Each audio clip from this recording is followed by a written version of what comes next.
Hey y'all, it's Editing Croc.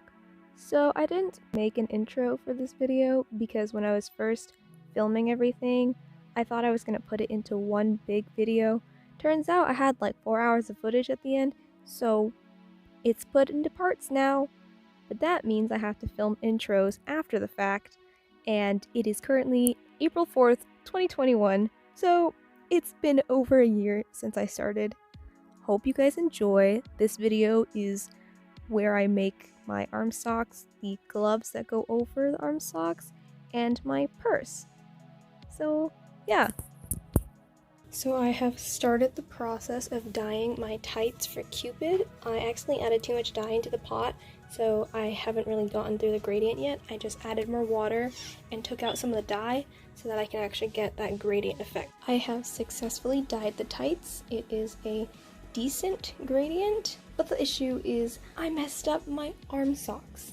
And I got dye on the chest part because Cupid wears like a corset piece. Her chest is exposed. I tried bleaching it, did not know you should not bleach synthetic fibers because they can possibly yellow, and it yellowed.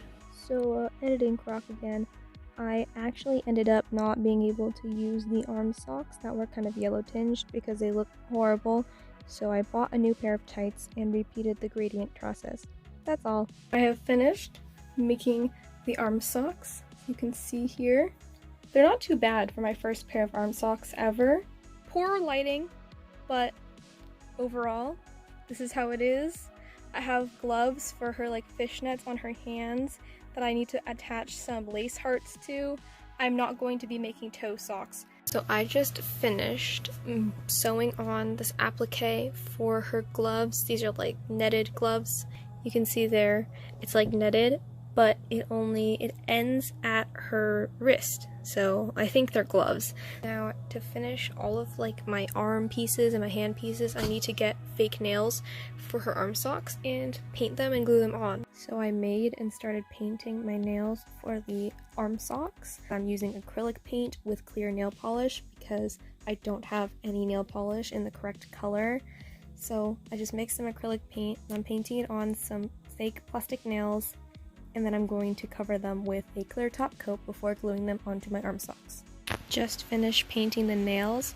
2 layers of acrylic paint, then 1 layer of pearlescent Mod Podge, and then 3 layers of clear nail polish top coat. So I have my nails on each glove, and I tried it on with my fishnet gloves, and it looks so weird. I feel like it'll look better once I have the entire cosplay on, but they're done! Whoa, this is the 3rd time editing me has had to hop in and explain past me.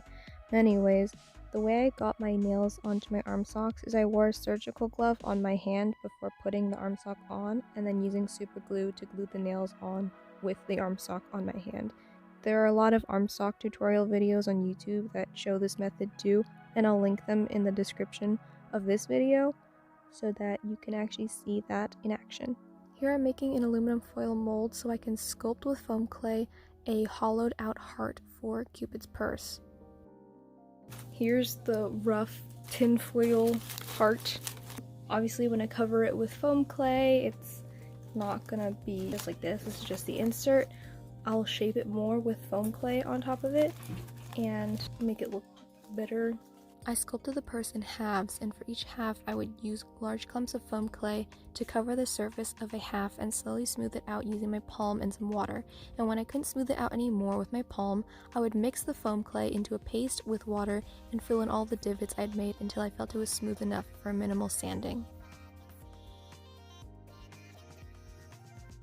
It's been many days or even months since I last recorded a video for this. And I finished finally making the purse.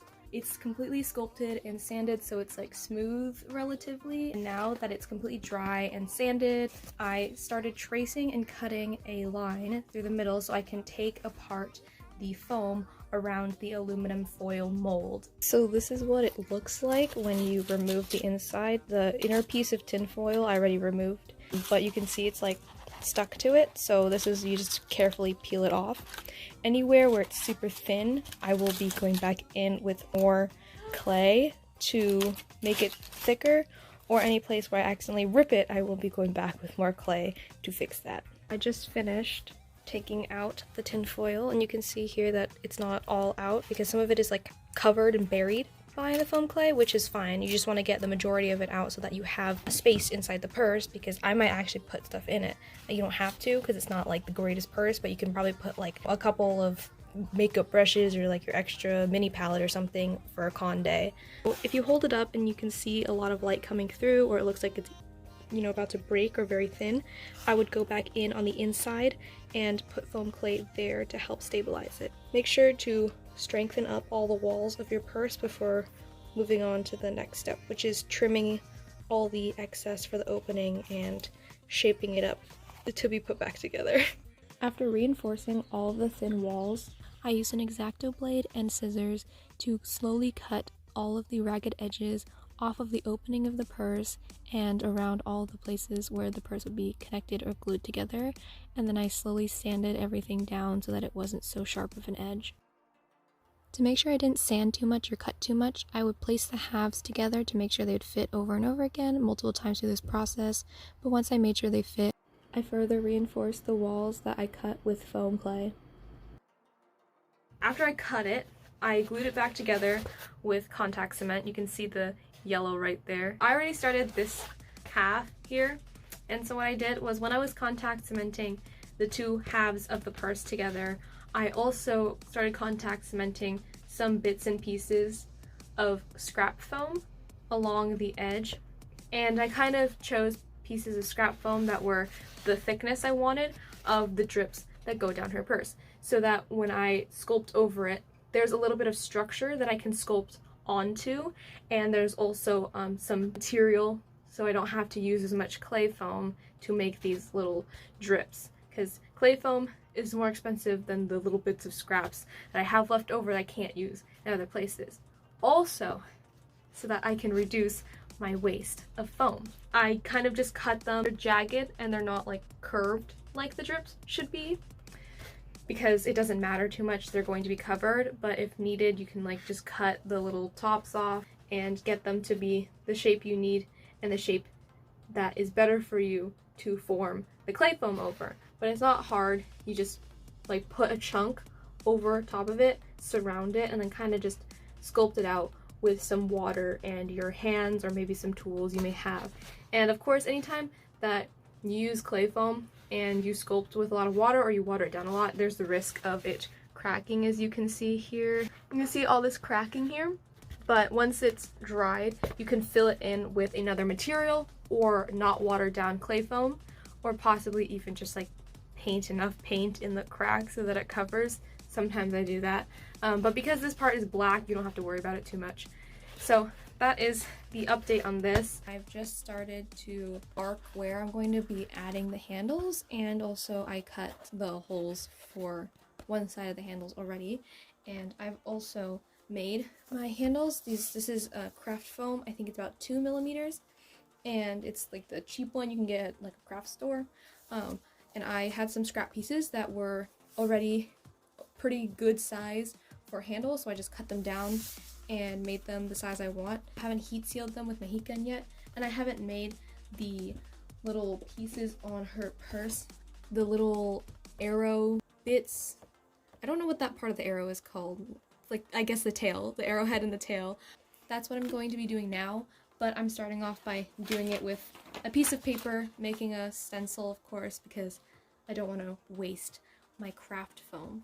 Using a ruler and some reference photos and my doll, I started to make all of the additional pieces for the handles, and I also made sure that my pieces would fit on the handle proportionally, so I used the cut pieces of foam that I was going to use for the handles as guides for how big these additional pieces were going to be.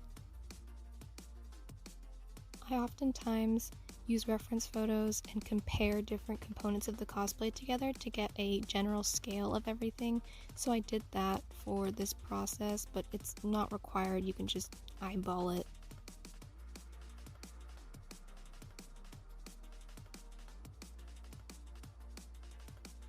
So here are the patterns that I ended up coming up with.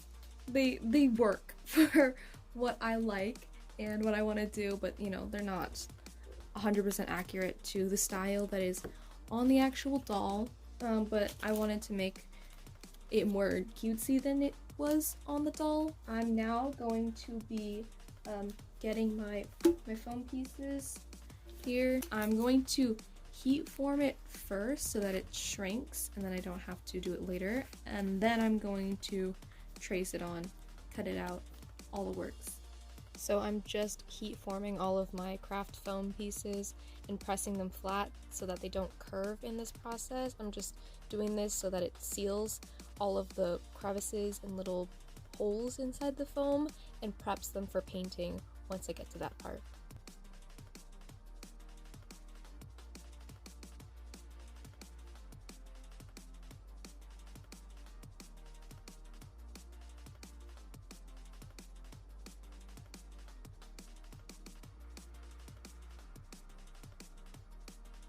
I didn't note these details on the pattern that I made, but I knew I wanted to add them since they were on the doll, so I just used a ruler and kind of eyeballed the proportions and the scale of the lines and slowly engraved them in with my X-Acto blade.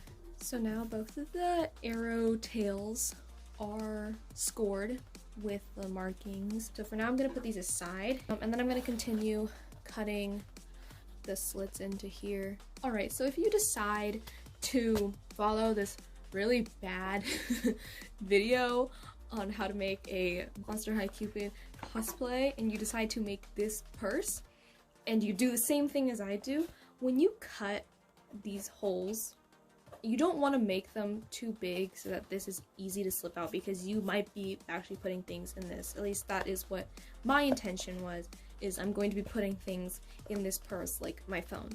So I don't want this to potentially slip out even with glue in the inside once I glue it down. But it makes it hard to push the strap into the purse in the beginning. Some tips for that is you gotta have an X-Acto knife anyways to cut the holes. So using the X-Acto knife, what I did was I pushed the strap into the hole and just kind of wedge it in as much as I can, push it as far as I can inside. But if it gets stuck because the hole is really tight on the strap and you can't get it through, I use the flat side of my X-Acto, the not sharp side. You can see the edge reflecting on there. You're using the back side that's not sharp. And you put that down, kind of hook it on the foam and push it in. And if you make your straps very long, then you don't have to worry about cutting it or anything, because the straps aren't going to be the exact length that I've cut. They're going to be shorter. So it's not a big deal if I accidentally mess up a little bit of the bottom, which you can see I've done on this one here. It's all jagged and crap. When you are slipping your hand on the inside of the purse to grab at the bit that you managed to push through, like this, you want to hold the purse with your hand like this and put pressure on it, so it keeps any of the weak points around here from breaking when you're slipping your hand in and moving it around. After cramming the handles into the holes, I just made sure to glue everything down. I glued the handles to the purse as well as put glue on the underside of the holes to make it extra secure.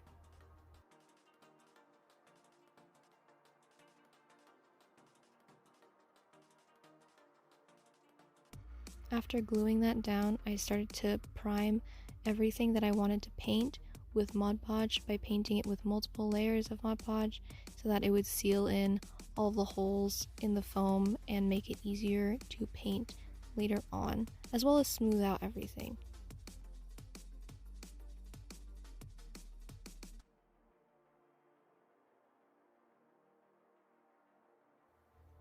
After sealing in everything, I started to paint everything white to give it a good even base coat before adding any colors or details.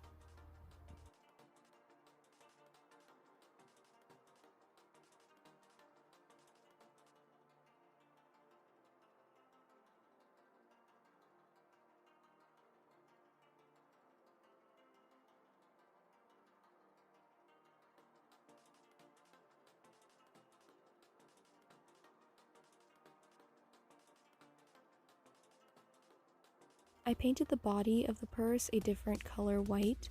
I mixed a little bit of pink with the white to give it a warm tinge, and I used that to only paint the body while everything else was painted with the normal white paint.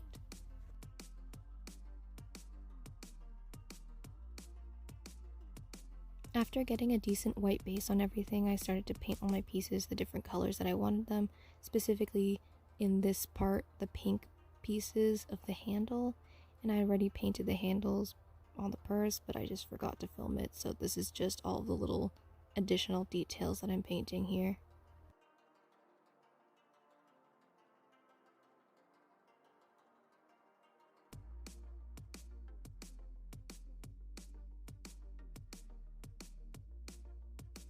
To paint the drips, I was very cautious and used a lot of different brushes to get a clean edge along the purse because I wanted it to be very crisp, and I did it in multiple layers because my black paint isn't very good and I didn't want to rush the paint job.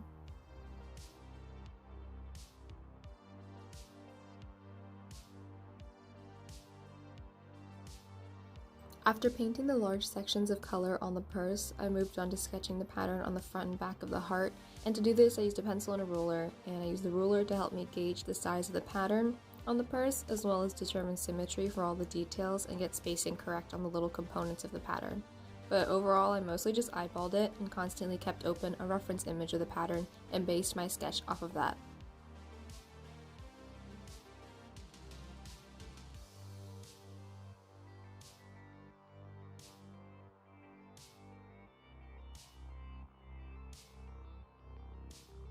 To erase pencil marks, I didn't use an eraser because it just smudged the graphite, so instead I got a paintbrush with water on it and kept it by me to help brush off all the graphite and then wipe it away with my sleeve, a towel, or a cotton ball.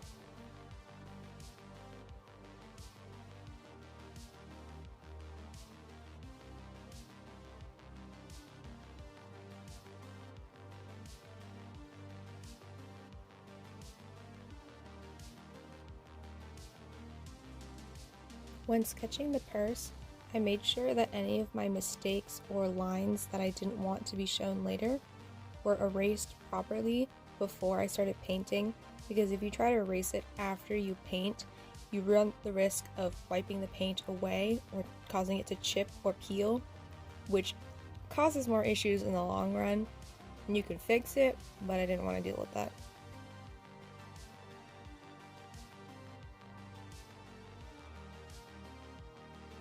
Y'all, I'm so sorry this segment is so fucking long, but I wanted to show as much of this sketching process as possible so that people could see how I did it, because this was probably the hardest part of making this purse.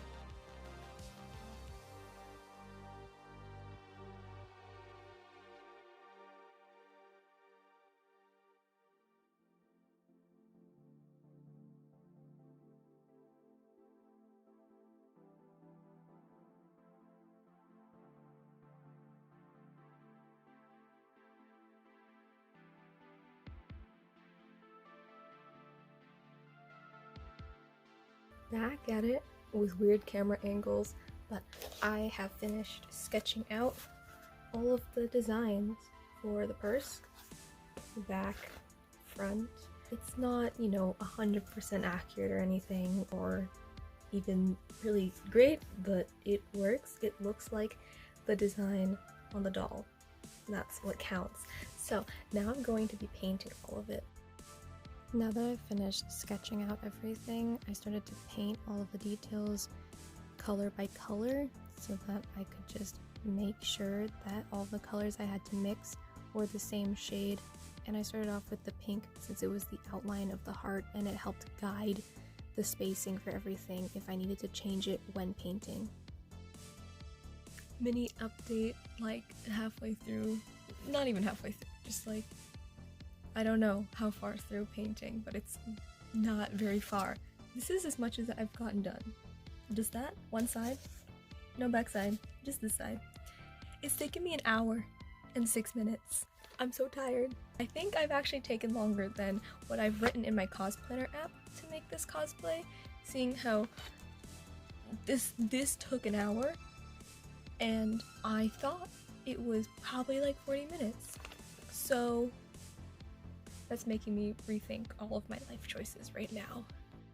I didn't record it, but I did paint the other side with the pink paint and continued to paint everything color by color.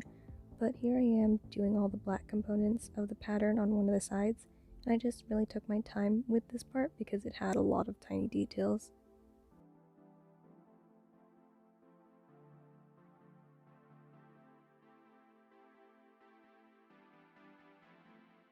You can see here that I switch out to use multiple different sized brushes and types of brushes to really get crisp, clean edges and really opaque looking lines.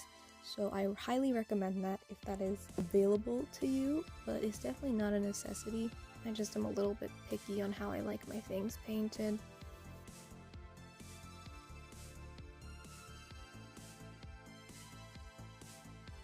Here I am starting the other side with the black paint, and I didn't really bother to videotape a lot of this part because it is just the same process all over again.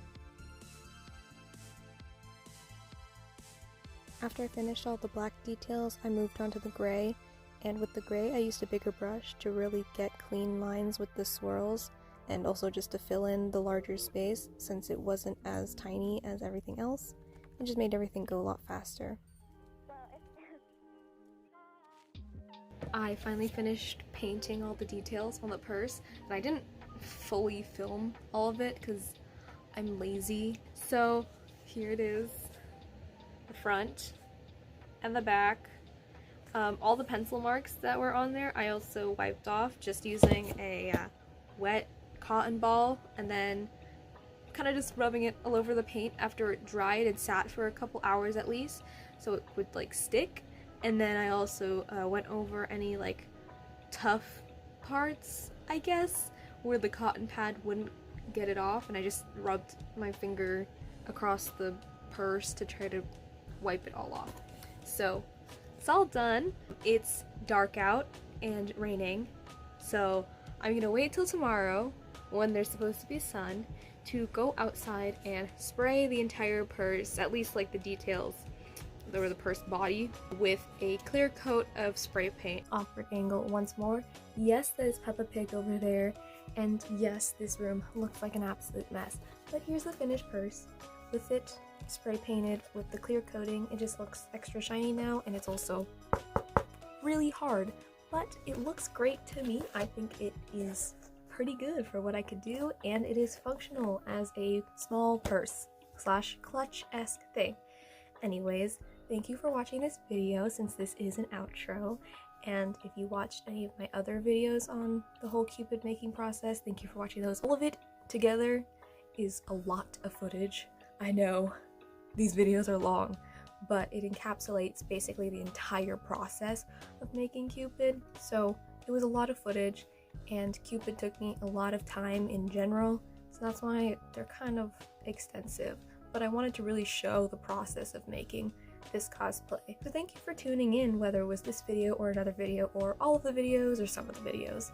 I will be leaving my Instagram in the description because that is where my photo shoot photos of Cupid are, and that's where I will be continuing to post them. I'll put it here for now, Crockroach, but I'll link it in my description and other things that pertain to my social media presence and all that crap. But thank you once more, and peace!